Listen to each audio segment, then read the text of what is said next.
Welcome back to my channel. My name is Dixie Lincoln Nichols, and today is day 8 of my 30-day YouTube challenge. Thrilled to be back for number 8. I just came back from a wonderful weekend with my cousin. My husband and I packed our bags and we took a little road trip. We needed it, the body needed it, the mind needed it. The thing is, right now, I don't know about you, but for me, I feel like that movie, Everything, Everywhere, All at Once. And that's a lot. That's a lot to deal with.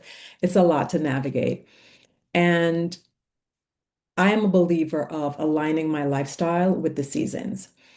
That's one of the most important things I learned when I started my health and wellness coaching after I left my job for a self-care sabbatical. So we're talking about 12 years or so ago. Actually, no, it's like, yeah, about 11 years, not 12, about 11 years when I started my coaching training.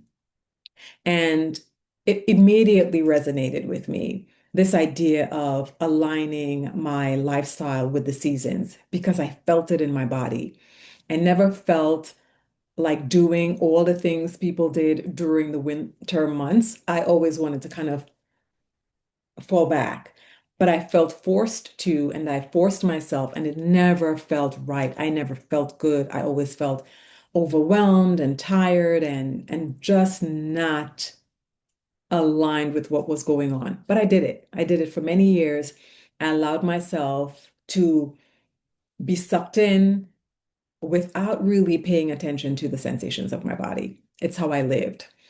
But once, I'm telling you, take a self-care sabbatical. You would not regret it. You will not regret it. But once I took that self-care sabbatical, everything changed. I learned so much. I unlearned so much. But anyway, I digress. So dealing with all of this, everything, everywhere, all at once moment that I feel like I'm having, I call in my restorative practices. So for me, specifically in this season, as we navigate autumn and as we move from that high energy of summer, heat of summer into a cooler autumn, I have begun to align my body and my lifestyle with the autumn season. And as a Qigong instructor, which I am, I had been practicing Qigong for 7 years prior to getting my certification in 2020. And at the top of 2020, I received my certification in Thailand, and I got home just before the country was shut down. Made it in the nick of time. But anyway, I turned to my Qigong practice for support to help me align my lifestyle with the seasons. And I'll do the same in winter and in spring and in summer. During this time, right, in Qigong, it is believed that the metal element corresponds with the lungs and the large intestines organ. And autumn is a season of releasing and letting go the things that do not serve us. So think of a tree, a deciduous tree that loses their leaves. Those leaves fall gently to the ground. They no longer serve the tree. The tree is beginning to sink to conserve energy, replenish, and renew for a new season. That is how I live my life. And I think a lot of people want that. They want to be able to sink, to do less, to be less heated, a little cooler, but also nourishing the body so you don't make room for illnesses and pathogen to come in and take over. But in order to be well, there are some things that you just simply have to release. There are some things that you have to shed, like the trees shed their leaves. You're going to have to go in and do some reflecting. You're going to have to go in and make some space and clear some space so that you can renew and plant seeds for something that's going to bloom in another season. And I believe that with everything in my body because I believe that I am nature. I know humans tend to separate themselves from nature, but we all live on this planet and nature is diverse, and we are just a part of that diverse ecosystem that makes up nature. And as such, we have similarities. So when we are going through these seasons, there are things that we can do to help our bodies to feel well during the seasons, right? Autumn into winter tends to be a time where people suffer from seasonal depressions because the days are shorter, darkness is longer, and it gets colder. And then people are living out of alignment with the seasons, forcing themselves to do the most, when really it's the time when you should be doing the least, right? So we're going against our body's natural rhythm. So autumn calls us to find our rhythm between rest and taking action, between harvesting, right? So think of the foods that your body needs during this time, right? If it's getting colder, your body will need foods that warm you, right? During the summertime, it's hot, it's heated, high energy, days are long. And so there's a lot of heat in our bodies, and we cool it down with foods that hydrate us and cool our bodies down. So, watermelons and lettuce and all the watery foods that we take in nourishes the body to keep us hydrated and keep us energized, right? Think of all the foods that are great for the winter. I'm sorry, for the summer. But now the weather is cooling, and we need to have foods that warm our body and nourishes our body in a way that's going to keep us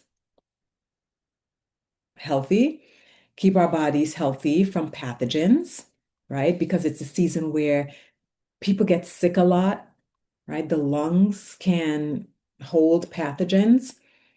It's the time where people get flus. Well, we get flus all year round, but it tends to amplify during this cool, dry season. And so hence the reason turning to warming foods to support our lungs and our large intestines is a smart thing to do.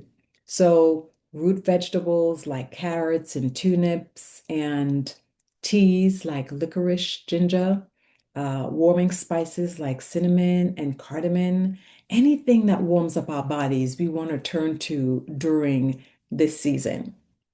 So, also think about grounding practices like breath works, doing some purging breaths and then some tonifying breaths. So the purging breaths, you inhale through your nose and release through your mouth. The tonifying breaths, you inhale through the nose and exhale through the nose. Think of some of that, right? Like the kids say, go touch grass, get your feet outside. And if you can go outside because it's cooler, of course, find a grounding mat. I don't know, I have one at home. Some say it works, some say there's not enough scientific evidence. It's not going to hurt to try. But if you can go outside in some place, touch grass. You don't have to be bare feet, of course.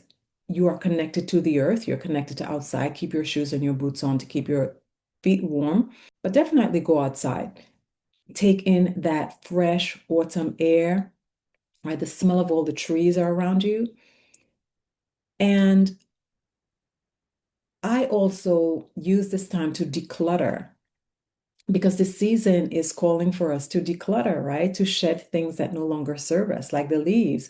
So the decluttering comes here, and it also comes with our physical environment. So 2 weeks ago, you should have seen my floor, papers everywhere, all over. And then I had to go out and get a bunch of these because I ran out of to file my paperwork and get things organized. But that's what it calls for, a season of organizing so that you can have some clarity, have some space, and shed the things that no longer serve you. So I literally shredded tons of paper. I threw out tons of paper. I got rid of some books and files that no longer served me and things that I didn't need. I organized my books really neatly, and I felt so much lighter. So that's creating space for renewal. And so aside from doing that physically, I do it mentally. There's a lot of clutter in here right now because of that feeling of everything everywhere all at once. And what I've had to do is go in, go in, go in, go in. It's always go in and reflect and ask myself, what are the things that are going on in my head that I'm holding on to, that I'm seeing and picking up from, social media platforms and outlets and even people. What are some of those things that do not serve me? I write them down and I release them. I actually have a Qigong practice that I do to release and I let it go. And you may have your own clearing practice that you do to help you release. Do that too. So yeah, these are those some of the ways in which you can align your lifestyle with the season. It truly is a season that calls for letting go. So think about it. All you have to do, think about the things that you want to release that are no longer serving you, that are weighing you down, that are heavy, and release them. Simplify your life, organize your life, and release the things that do not serve you. Reflect, you can journal, you can have a thinking moment, take a petite pause. That's something I have in my community, petite pauses, and let it go. Take some rest, take action when you need to, and what does not serve you, let it go. And that's how I maintain my well-being on a spiritual level. And then aside from that, I keep my appointments, my doctor's appointments. So I make sure I schedule my mammogram. I schedule my GYN appointment. I schedule my annual yearly visit. I get my blood work. Any follow-ups that are needed, I go to them. I do my check-ins. I connect with my doctor if my body feels a way that it's not supposed to be feeling or I feel uncomfortable with. I connect with my care team. I do my dental work. Do the things that you know you need to do because all of it aligns with well-being. Okay, so that's how I am navigating this season. That's how I am navigating this autumn. And when winter comes in, I'll switch over to a different perspective, a different take. I'll have a different set of actions that I'm going to take because of the season. The winter season aligns with the kidneys, and I'll talk about that in the winter time. But yeah, these are just restorative practices that I utilize for my well-being. What are some of the restorative practices that you depend on to support your body, right? So, and that's in a Qigong capacity. I also have my prayer and I have my community that I turn to. And there are things that I do at home that I don't always do a lot of. And one other thing I forgot to add, warming food. Ooh, soups are so good. So yeah, that was my message today. Aligning your lifestyle with the seasons. It works wonders. It works wonders. So try it. I'm getting the hang of this. I will see you tomorrow for video 9. Take care. Bye.